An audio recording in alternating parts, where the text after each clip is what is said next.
రియాల్టర్ల సమస్యలు, వాటిని పరిష్కరించడానికి వీలైన మార్గాలు, ఈ రంగం అభివృద్ధికి కలిసికట్టుగా వేయాల్సిన అడుగులపై చర్చించడానికి real estate regulatory authority RERA Telangana chairman S Satyanarayana గారు రీసెంట్ గా ఇండస్ట్రీ మెంబర్స్ తో ఇంటరాక్టివ్ సెషన్ ని నిర్వహించారు. CII గ్రీన్ బిజినెస్ సెంటర్ లో జరిగిన ఈ ఈవెంట్ లో CII Telangana chairman C Shekar Reddy garu, convener M Gautam Reddy garu, CREDAI Hyderabad president V Rajasekhar Reddy garu, NAREDCO Telangana president B Sunil Chandrareddy garu ఈ ఇంటరాక్టివ్ సెషన్ వక్తలుగా పాల్గొని రియాలిటీ రంగ అభివృద్ధికి సూచనలు ఇచ్చారు.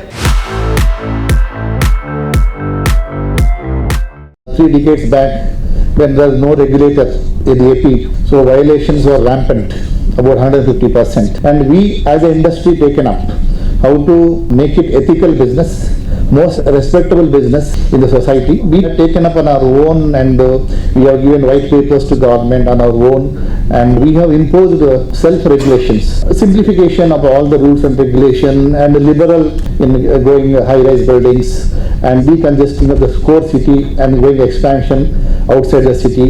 So these are the things we have done, and whatever government has incorporated with our suggestions, those are the, I think, most out of the box, nowhere in the country or globally, giving that type of freedom to architects for creativity, for developers to come and take up big projects. Dr. SATYANARAYANA garu, the person who made the difference for RERA. You all know, we used to suffer a lot for delays and all that, but after your coming, we can say that like it's very disciplined. RERA is for discipline, and you are the person of much discipline, so it's going to help us in a long way. Thank you very much. This CII took up this initiative for the first time, but time to time, month to month, from CREDAI or NAREDCO or other associations and all that, we will be having every month one session with you. So where we will be inviting all our members and all that, interacting with them, coming out with the issues, and you are a right person, positive person, you will give spontaneous solutions for us. Thank you. Today is Dr. N. Satyanarayana Garu's day.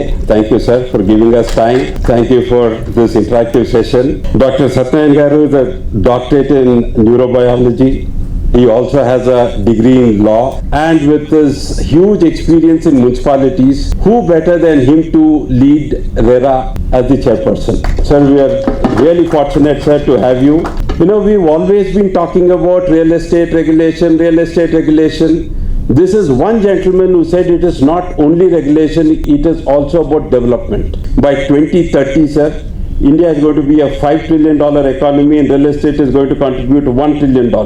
And that is the reason, sir, why we are all happy that we have a development-oriented officer, Satyanarayana Garu. Thank you very much, sir. There was a thought that there are a lot of gaps in both the real estate and infrastructure in the state, while there is a lot of positives. But despite all the positives, there are also some gaps.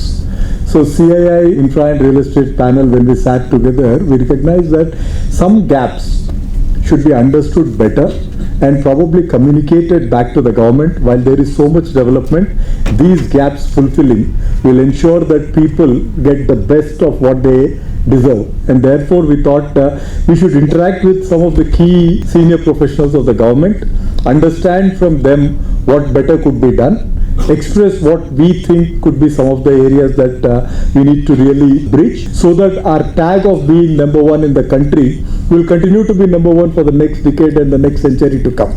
The society, economy and the environment, it addresses two important challenges of our times. First, the challenge is, if it is properly planned and structured, definitely you can provide livable and healthy habitation or the town or the city or the village, if you work properly.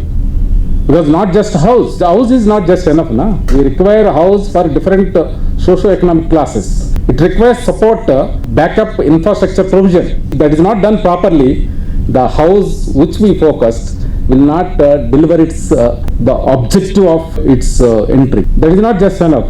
We also need social infrastructure. After all, human being is a social being.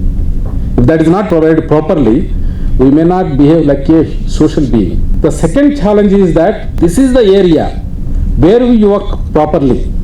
It can reduce the environmental footprint of the built environment. The environment is getting affected because of the built environment. It is started by human beings. So that is why it is not you and me. Finally, It is for the life on this earth or the planet. We need to have that kind of approach. So I have that, you also have that. Because of that only green building concept, all these things that we are taking up.